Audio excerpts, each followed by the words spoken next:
Hi guys, I'm Emily Simpson. And I'm Gina Kirschenheiter. And today we're talking about issues that face women and mothers. Yeah, I feel like today everybody is so hyper connected because of social media, and everybody seems to have an opinion about how we live our lives, and it's exhausting. It really is. And I think it's really important that as women, we have control and that we're able to make decisions over birth control and how we choose to have a family and when.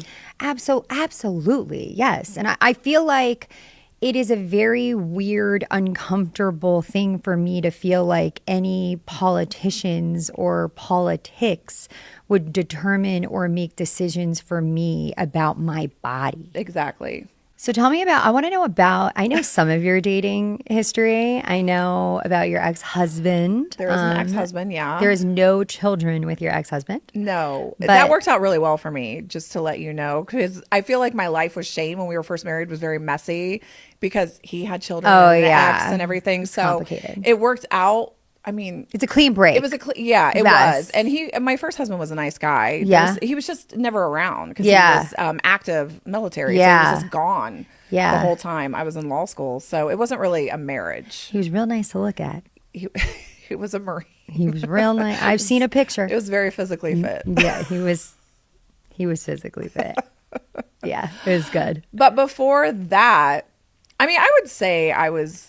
You were wild. I was wild. I've seen, you know, you had a couple questionable boyfriends. A lot of them have been questionable. Aren't they all, though? They really are. I look back and think, where were my parents? When you're young, you're dumb, right? Yes. And so that's the time to do it. I think you should go out. I think you should have fun. Honestly, I have some regrets for not sowing more wild oats when I was younger. And I hope so my I want to ask you. do. So if you could go back in time, you would have been more, you would have done more. I think so. You would have experienced more. Yes, because you know what? How I look at it is I experienced such a small pool of people. And then I said, okay, I'll marry you. Yeah, on Long Island. Like just everybody in Long Island just marries each other in Long Island. They do. It's very incestual. Wait, I just feel like when I graduated from law school at 29, I was completely different than I was at 26. Yeah. And that's why I think, honestly, it's like, look, then you picked well, right? Because you knew who you were, you knew what you wanted, but you got to kiss a lot of frogs to understand, you know, where the prince is at. Okay, well, that was a lot of fun taking that trip down memory lane. I really enjoyed hearing things